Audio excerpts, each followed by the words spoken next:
what is that one thing that you can do?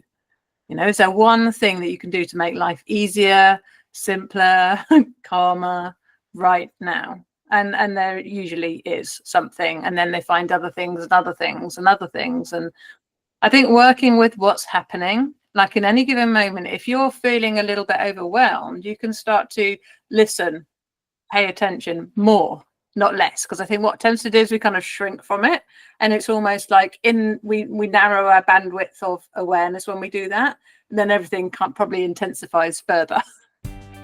Welcome to Imperfect Momming. Our children are constantly looking to us for examples. The term role model doesn't quite cut it here.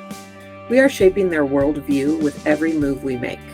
You see, it's not in the lectures we give or moments where we're actively attempting to teach them. It's in the micro movements we make, the unconscious ways in which we navigate life. We are constantly teaching our children how to show up for themselves, their friends, their future partners, and even their future children. So what can we do to ensure we are raising thoughtful, compassionate, self-aware human beings? We have to become them ourselves. No one is perfect, but we can all still be better, and it starts with self-healing. Let's get to it. Welcome back to Imperfect Momming, and we have a very special guest today, Sally Page. Welcome to the podcast.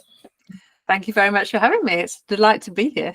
Absolutely. And I just love people with accents from all around the world, and I'm sure I'm the one that sounds like I have the accent in this to you, but tell us a little bit about who you are and what you do.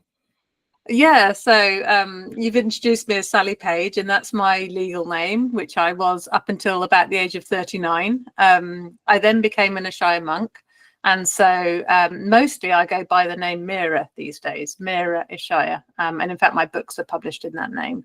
And it's, it's a funny thing really, isn't it? Like little old Sally didn't really, plan to become a monk, and what even does that mean? And for me, it's kind of just prioritizing my core values, like honesty and kindness and gentleness.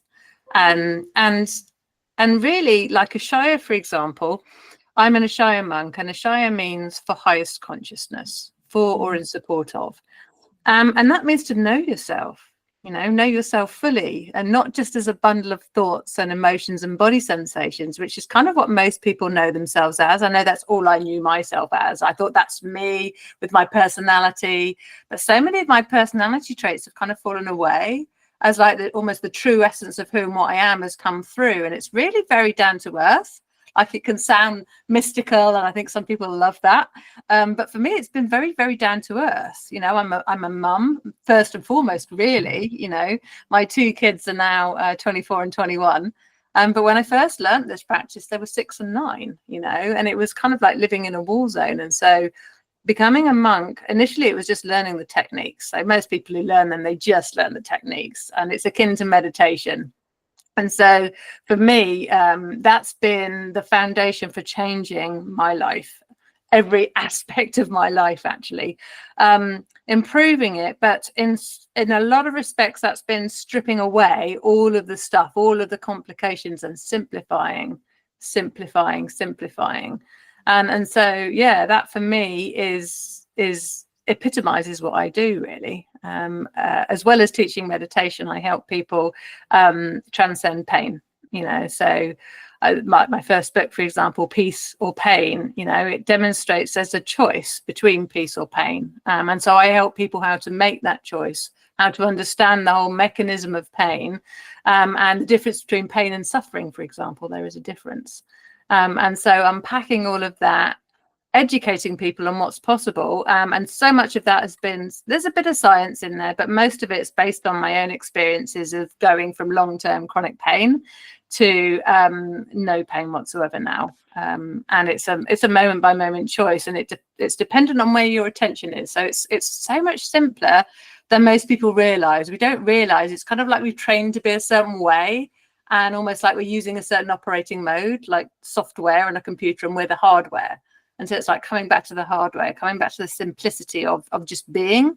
rather than doing. We're not doers, we're human beings, and then doing still happens, but it happens effortlessly. It's almost like it flows through you, and it feels like my movements are more graceful, more gentle, more flowing. And so for me, helping people, and especially mums, because it's the most rewarding job in the world, but it can be a really, really hard job as well, with sleep deprivation and, all of the challenges. And we kind of seem to be bottom of the pile, don't we, with everything? And it's so important to look after ourselves too, I think.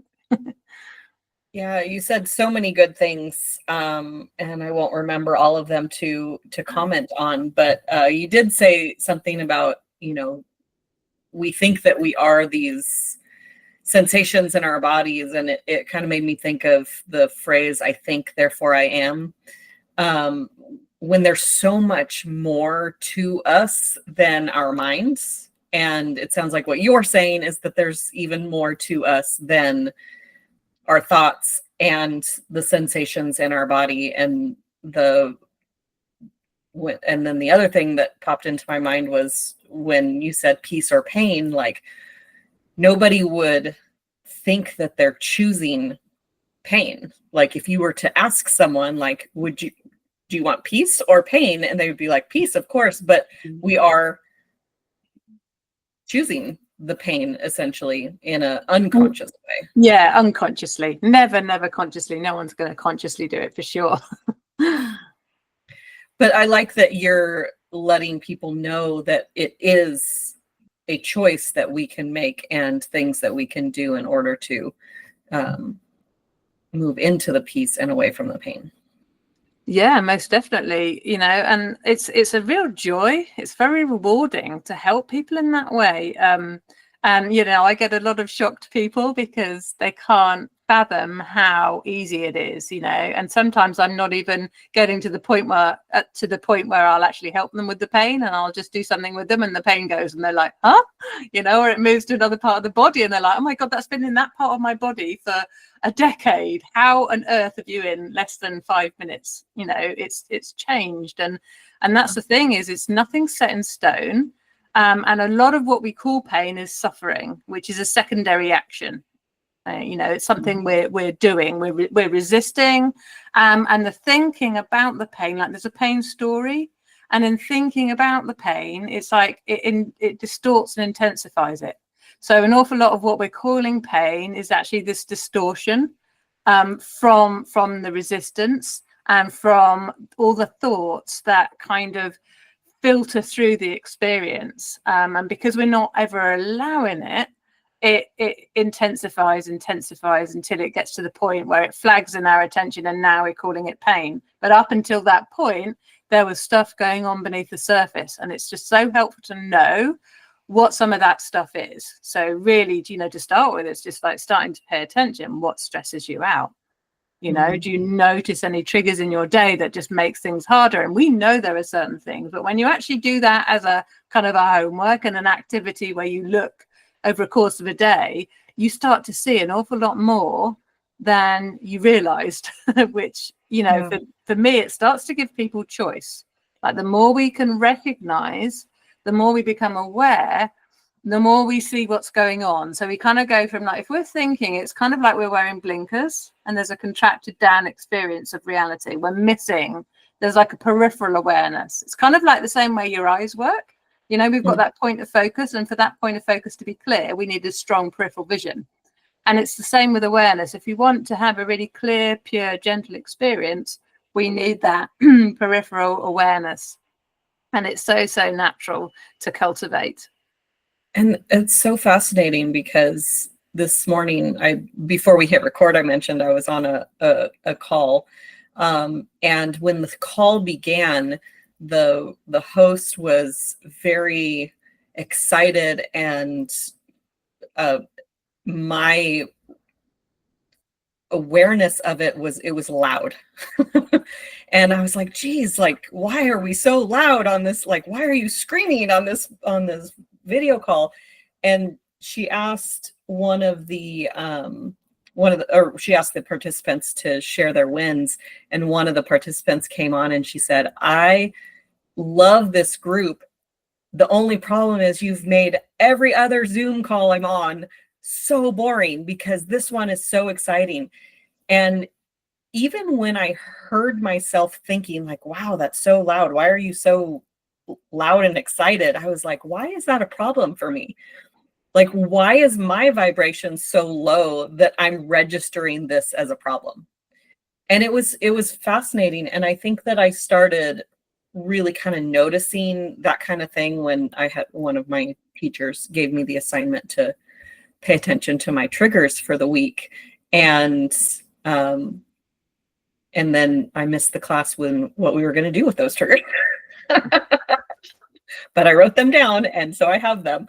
But I think you made a really good point that it starts with that awareness of what's going on, because we don't have to go down the rabbit holes of experiences that are happening. Like, we don't have to follow the thought trail of, like, even in my example, like, why is that bothering me? Oh, I must be in low vibration. Oh, there must be something wrong with me because my vibration is so low right now that's bothering me.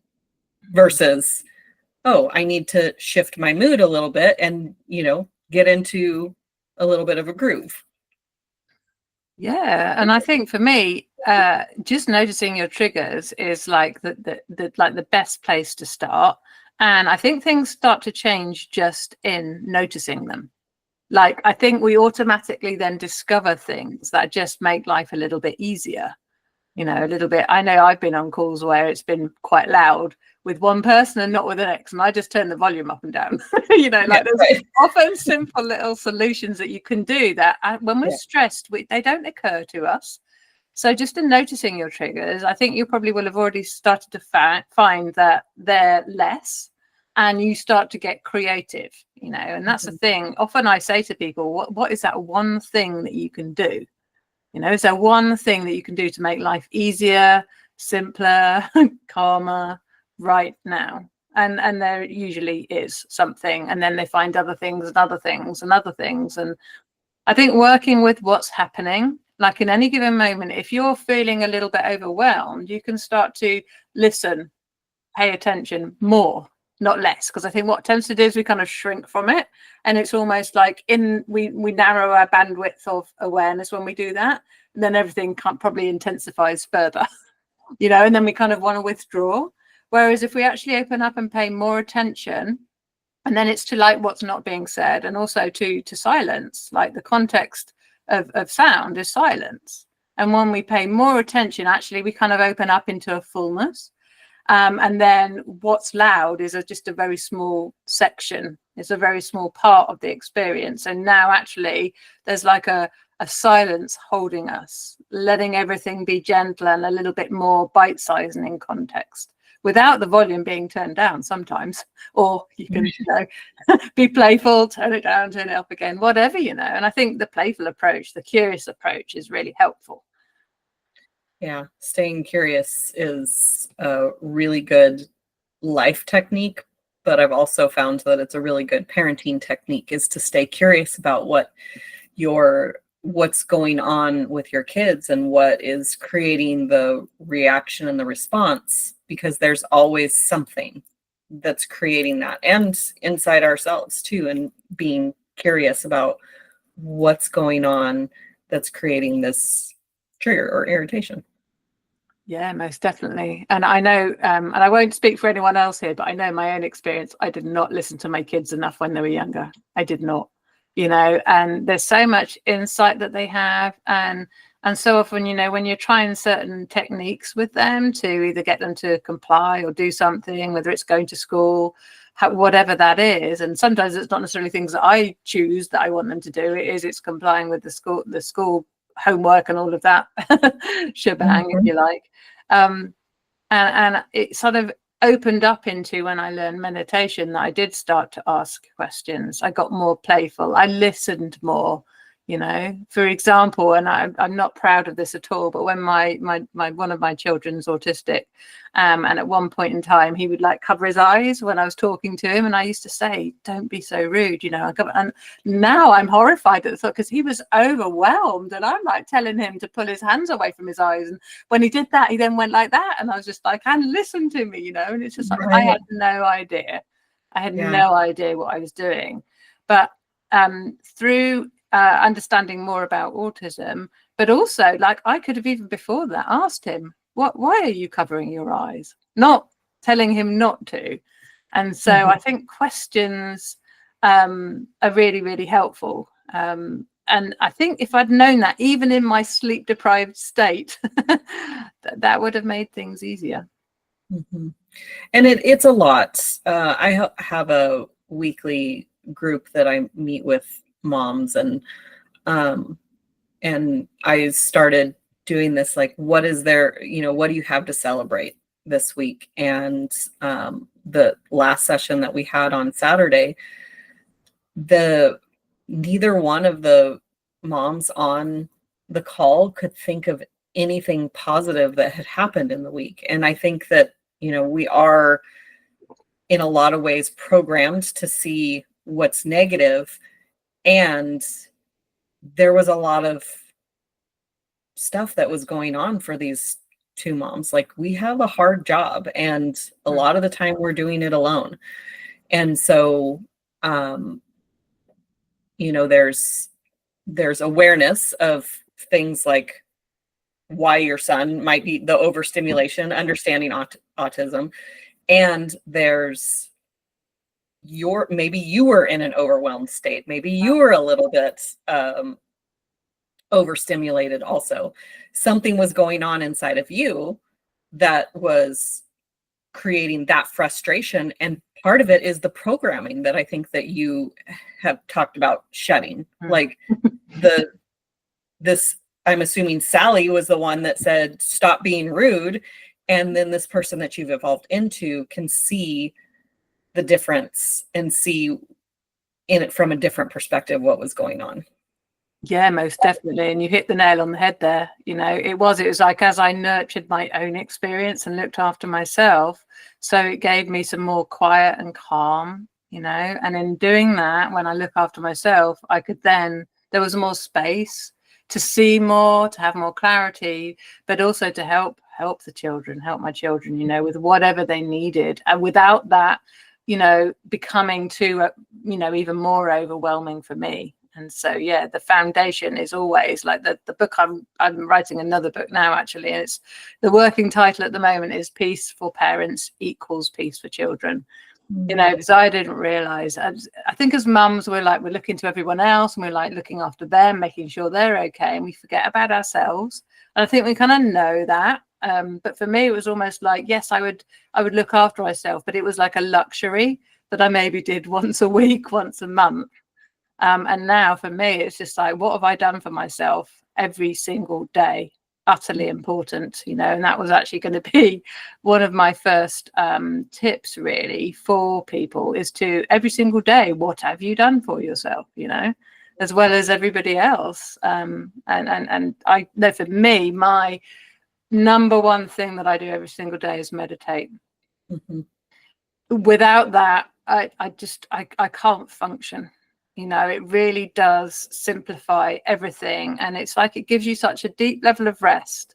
And the practice I use as well, like 20 minutes is similar to a whole 8 hours of rest at night, because it's a much deeper rest. It's alert rest rather than unalert rest, which is obviously what sleep is. And so that for me, kind of, it sets me up for the day. First thing in the morning, last thing at night, I'll sleep better, and then one in the middle of the day. So when I start flagging, around 3-4 in the afternoon, and sometimes even just 2 minutes, 5 minutes, 10 minutes is enough. I typically do longer, but I think just any amount, like sometimes like little micro mindful moments, micro meditations or mindful moments, where you literally just close your eyes and do something for 3 repetitions if it's a mantra, or 3 breaths if it's a breath work technique, whatever it is.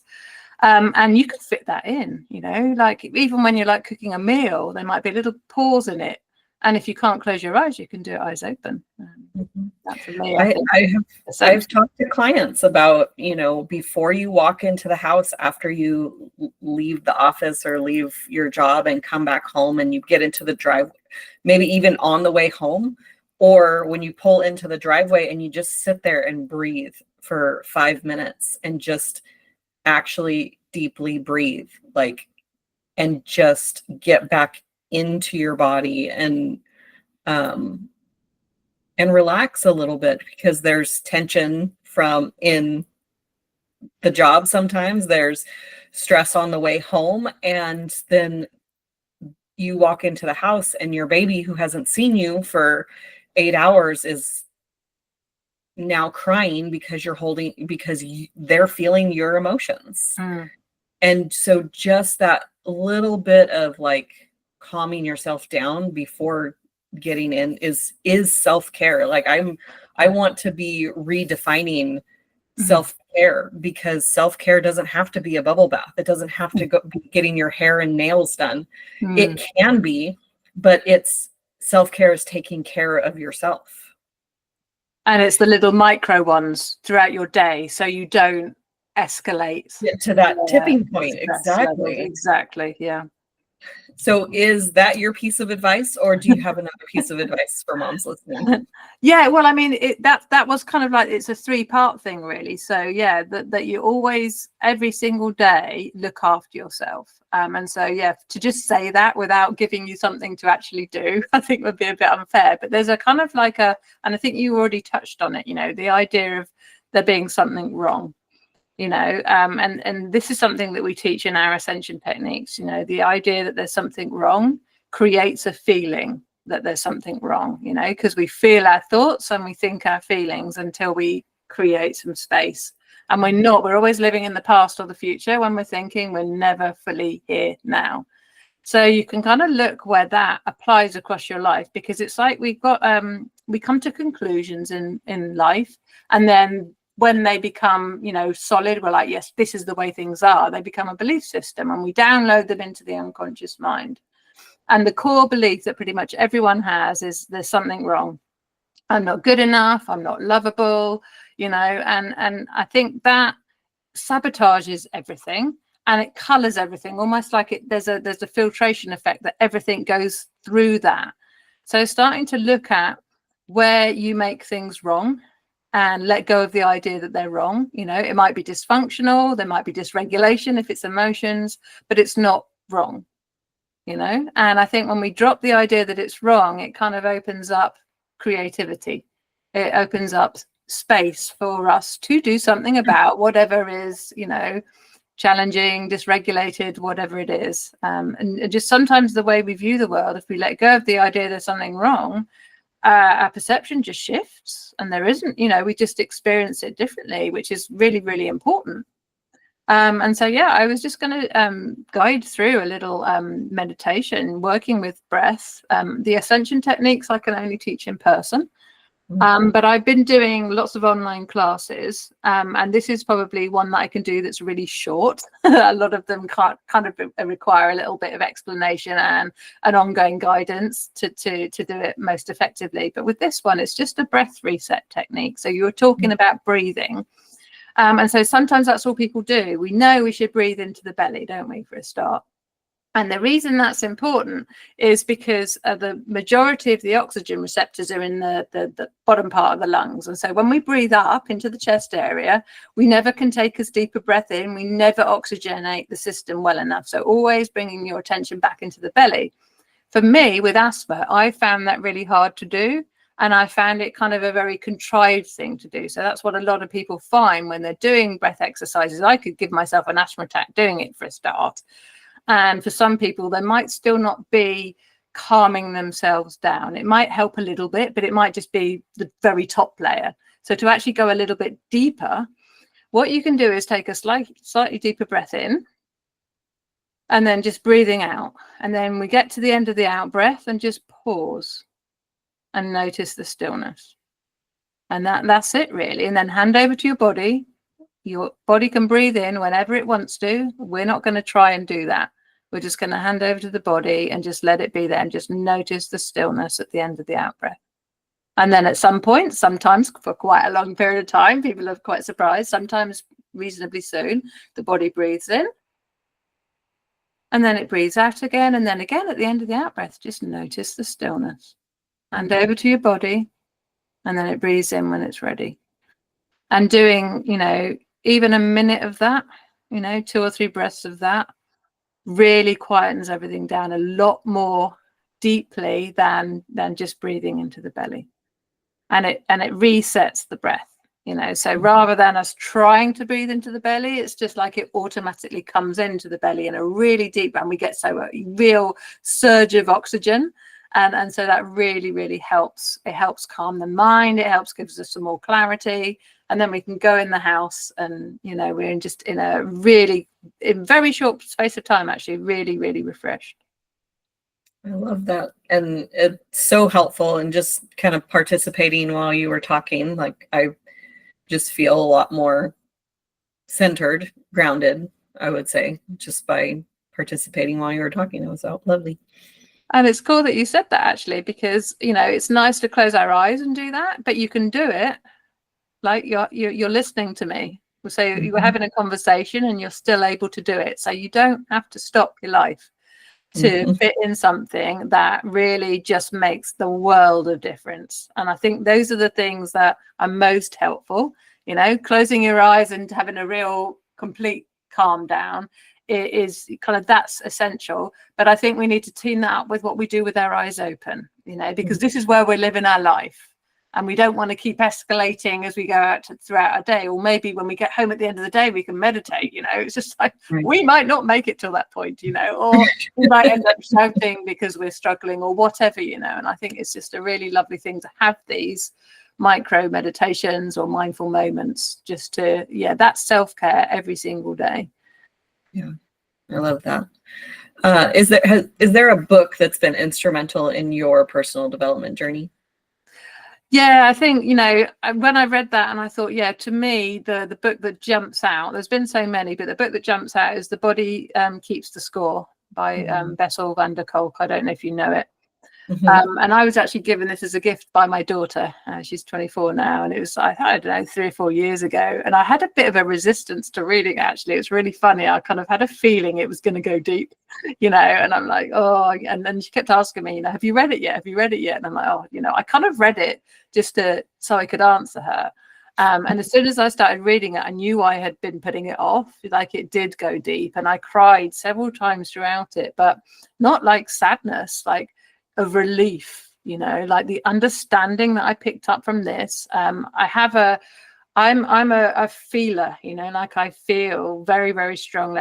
I was always called over emotional and oversensitive, and anything we feel in the body. I think emotions are kind of like a bit like pain. There's a pain story and there's a story about what we feel. And so emotion is kind of like, there's a story about it, but we have a pure feeling, which is a body sensation. And so everything ends up in the body. And so The Body Keeps the Score kind of talks you through all the different ways that happens. And for me, there was just so many aha moments, which took the pressure off me, stopped me being so hard on myself, because I just realized how much had been piling up, and you kind of know, but you don't know how to unpack it. And so, for me, I just found that was reading that book was a real life changer for me. I'm actually going to go and see, he's coming over to England in September, into London. And so I'm going to go and see, there's a whole show wrapped around the book, and I'm like, it's going to be really cool. That is really cool. I had the opportunity to meet Jen Sincero, who's the author of You Are a Badass, and and it was kind of a fun event. So I think you'll have fun meeting the author of Body Keeps the Score. I have the book. I have not read it. Louise Hay's You Can Heal Your Life, I'm imagining is similar. I haven't finished that book either. There's a theme here. I have a lot of books. I start a lot of books. I have told myself I'm actually not allowed to buy physical copies anymore because they just sit on the shelf. And so I might have to put a kibosh on buying the Kindle version too, because I don't always sit down and read them either. Audio books, I usually finish them if they're on Audible. I will listen to them, and because I'm a goer, I'm a doer. I go, and I can listen as I'm going. But sitting, like, I would love to get to the point where I can sit and read and not feel like I'm wasting time. Like you said, we're human beings and not human doings. Yeah, absolutely. I think the way the world's set up at the moment, I think it can be overwhelming, but it can also be that we don't have to stop for us to, you know, listen to something while we're cooking a meal, for example, or driving a car, you know. And I think that's actually really, it can be really useful, and it can be really overwhelming. And it's, again, that awareness and how we do these things, like having our little mindful moments, for example, that then it doesn't overload you, which I think is really important in terms of being a parent, and being there for your child, but, you know, always there for yourself first too. Yeah, I'm very blessed that I have a very communicative son who not only recognizes how he's feeling, but then communicates when he's feeling a certain way that he doesn't enjoy. And then we get to have beautiful conversations about how to fix it and how to move through the feelings. And I call him my course corrector. And so, he said some things over the last couple of days, and it's got me recognizing, like, he's sensing that when I'm not present in the moment. And so being present is something that he needs from me. And so it's something that I've been working on more for him. Yeah, and you know what? I used to feel so tired when the kids were younger, and it just felt like I didn't have the time for them, and they always needed me. When I actually started being really present for them, they stopped needing me as much because I actually showed up for them. You know, who knew? I've known earlier. Who knew? If we could just sit the new moms down with the new little babies and say, they will need you less. Give them all of your attention there. Give them all of your attention in the moment, and then it's less of your time then, because they've got what they need. They don't need you 24/7. In fact, they want to be independent. But if you don't give your attention ever, most people, and I know I wasn't giving my attention fully ever. I was always thinking, I was always another moment, or my to-do list or something, or I just need to go sit down now at bedtime, you know, rather than being fully there with them in the moment. When I learned that, life got a lot easier. Yeah, absolutely. Well, where can our listeners find you? So I mean, my website, really, everything's on there, boundless-meditation.co.uk. So my books are on there. I do lots of courses if anybody wants to learn anything else that they can apply in mindful moments, then that's the place to go. I also have a YouTube channel, so there's links on there. So there's guided meditations, and I do weekly video shorts talking about different topics and just giving little, there's little tips and hints so people can start applying them in their everyday life. Awesome. I love that. We'll make sure to have all those links to your website and your YouTube channel on in the show notes. And thank you again for being here and for everything that you said, and giving a little, maybe even just a nugget of awareness to moms listening, and for myself. I appreciate it. Yeah, you're very welcome. Thanks for having me. Absolutely. And we will have another episode of Imperfect Momming for you all coming next week. And until we meet again, keep healing. Bye, guys. Thank you for tuning in to Imperfect Momming. It's time for us to step up and realize that our power is not in trying to shape our children. Our power lies in shaping ourselves into the people we want our children to model themselves after. Don't just do it for your kids. Do it for yourself. When you become a more self-aware, compassionate, and confident person, you and everyone around you benefit. For more information about me and my work, visit AliciaLyons.com. That's ALYSIALYONS.com. And until we meet again, keep healing.